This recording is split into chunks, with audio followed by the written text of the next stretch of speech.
What is hooking the rubber? Could it help you throw harder? And what the heck does this have to do with Curt Schilling's bloody sock? I'm Ben Brewster, this is Trad Athletics. Welcome to this video. So I actually ran a poll when playing this video on both Twitter and YouTube to see if people were familiar with hooking the rubber, if they tried it, and if they tried it, what their results were. And I was actually surprised to see that almost half of our followers hadn't heard of hooking the rubber. And so let's just first review what exactly it is. So you've probably seen this at some point. Hooking the rubber is essentially referring to having the back foot half on, half off of the rubber. And so what we're doing here is we're just biasing that back foot into what's called eversion. We're getting to the inside of the back foot. This can also be done with some degree of rotation. So you can have that foot angled out. You can also have that foot angled in. But again, we're simply referring to getting that foot half on, half off the rubber. Now, one of the most notable pitchers to do this is actually Sandy Koufax. Another one is Pedro Martinez, and Pedro actually learned this from Sandy Koufax back with his time with the Dodgers. There are a number of pitchers that still do this, but it is less common today. So what's the idea behind it as it's typically explained? Well, when you look at quotes from Pedro Martinez, from Koufax, the themes that generally emerge from them would be leverage, stability, and alignment. Now, from a stability standpoint, simply referring to getting that back foot into a position of eversion. You're winding additional tension through that entire back leg chain. Koufax talked about alignment, and what he's basically talking about there is as you're moving down the mound, if the foot is flat on the ground, that angle is essentially straight up and down, whereas the knee is out here, the hip is out here. And so from an alignment standpoint, his idea was basically getting the angle of the ankle, the shin bone, the tibia, and the femur all in a straight line. Pedro discussed this a lot as though this was kind of an absolute. This is something that a lot of pitchers should be doing. I don't necessarily agree with that. So here's my take on hooking the rubber and why I think this can be potentially beneficial for some pitchers. The way that I would explain it is similar, but a little bit different. And I would use the word tension and stability. Now, when I talk about tension and stability, if we already start ourselves in this position, you can see we've essentially wound additional internal rotation torque on that back hip. Now, as we move down the mound towards the target, we've already found that position of increased tension. We've spring loaded that back leg. This can be really helpful for some players if you have that range of motion. The other thing that hooking the rubber can help with is speeding up the tempo. And so again, what I mean by that is if you already bias yourself aggressively on the inside of that back foot, as you lift, you'll feel that this natural tendency is to get going forward. You almost don't even have to think about drifting. You can honestly just think about lifting straight up and it still gets you going forward. Again, because your weight is already biased on the inside. An issue a lot of players have is when they lift, the weight shifts to the outside of that back foot. They get really stuck over the rubber, they tip uphill, and they end up not actually shifting anywhere. So by already starting yourself on the inside, you don't have to worry about that problem. You don't have to worry about the weight rocking to the outside of the back foot and then rocking back to the inside. It already starts you there. You can just lift and go. And so again, for the right player, this can lead to an immediate velocity unlock. For the wrong player, again, injury concerns and potentially rushing down the mound because it increases tempo too much for certain players. So some of the cons or considerations to be aware of if you are going to try hooking the rubber. One is we already talked about how it puts you in that positive shin angle. So if this runs counter to your natural motor preferences or the range of motion you already have in your body, what you might find is that as opposed to being able to take up that range of motion from the hip, at the knee, and at the ankle, if you don't have that available range of motion or that internal rotation at the hip, then what you might find is as you drop into it, all that range is happening at the ankle and you're pretty much just jamming up the lateral ankles. But recognizing that, again, you need a certain amount of range of motion to be able to pull it off because it's already biasing you into such a positive shin angle. The other issue is inconsistency in mounds.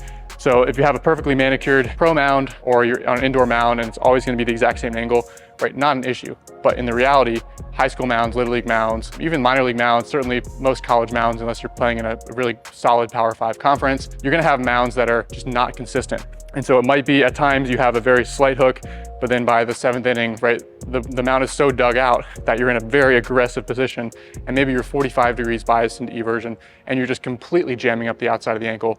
And so just the inconsistency is one of the major drawbacks of hooking the rubber. You don't really know what you're going to get. And it just becomes a really untenable thing to sustain over the course of a career for a lot of guys. And then again, we know that this is going to bias you on the inside of the back foot, which can increase the tempo.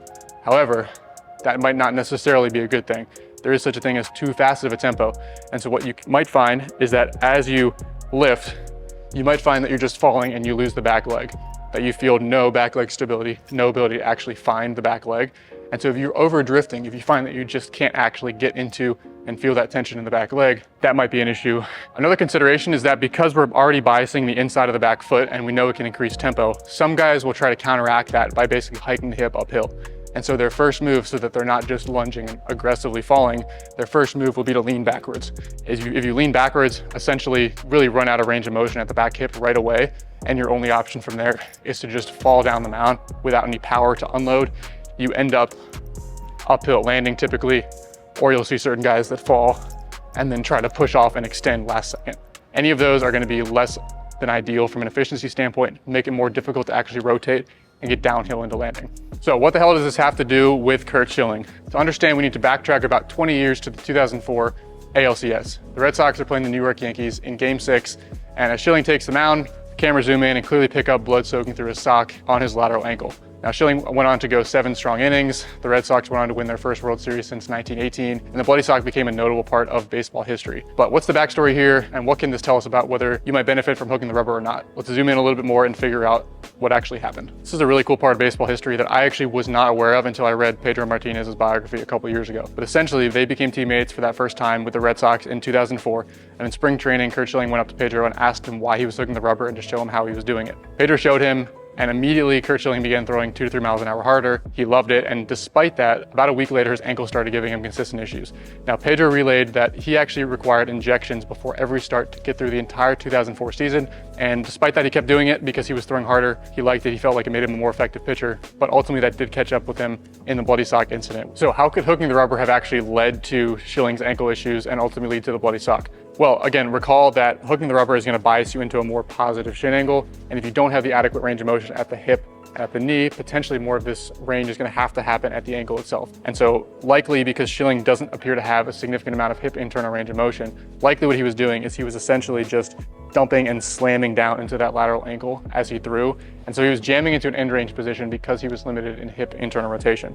And so right here, this muscle would be the peroneal tendon. So the peroneal muscles are going to be responsible for that position of eversion. And so slamming into the lateral ankle, this can potentially pinch up these tendons. There's also this piece of connective tissue right here called the superior peroneal retinaculum. And so this tissue right here is actually what's responsible for holding this tendon in place as you go through eversion, as you go through range of motion at the ankle. So as he was pitching, essentially he tore this. From what I can tell, this was a tear of that retinaculum. And so because Schilling didn't have a functional retinaculum here, what appeared to be happening from everything that I could find is that this tendon was actually subluxing over top of the lateral ankle. So this lateral ankle, this lateral malleolus, he was getting subluxation while throwing. Obviously, this is super painful. Obviously, this is going to make it almost impossible to pitch because of that inherent instability that you're going to be feeling and that pain. And so because he was getting the subluxation, what the surgeons decided to do in the playoffs, it got bad enough that they were trying to figure out how do we actually stop this tendon from subluxing over the lateral ankle and basically find a way to reinforce it and replicate what that piece of fascia is naturally doing, holding that tendon in place. And so that's where they inserted 3 stitches or sutures to try to hold that tendon in place so that it wouldn't move over top of the ankle as he went through his pitching delivery. So what's interesting is that this procedure hadn't been done before. I couldn't find any record of this procedure being done since. So it's actually called the Schilling tendon procedure when you look it up. And again, it wouldn't make sense to just temporarily throw stitches in somebody's lateral ankle to temporarily stabilize that tendon. Typically you would just go, you get surgery and you'd fix it up. But again, this was a very temporary procedure. The surgeon actually had to practice on a cadaver beforehand just to make sure this was even a viable option. So the idea was he would put those sutures in or those stitches in just for the game, take them out after the game, be on antibiotics to make sure it didn't get infected, and then put those stitches back in for the next start in the World Series. Now what happened is one of those stitches as he was warming up actually bust out. So one of those 3 stitches bust out, that's where the blood came from, and that's what you saw in the bloody sock incident. Now they ended up winning that game, and when he pitched in the World Series, they learned from their mistake and they put actually 4 stitches in for that game to try to make sure that that stabilized the tendon better. Again, into the offseason, he ended up getting surgery to actually fix the underlying problem. Now, Pedro Martinez did mention that for every start in the entire 2004 season, Curt Schilling did need an injection in the ankle to make it through the start. But if it included cortisone, that probably didn't help things. That can lead to accelerated degeneration of connective tissue and of tendons. And so that probably was a risk factor.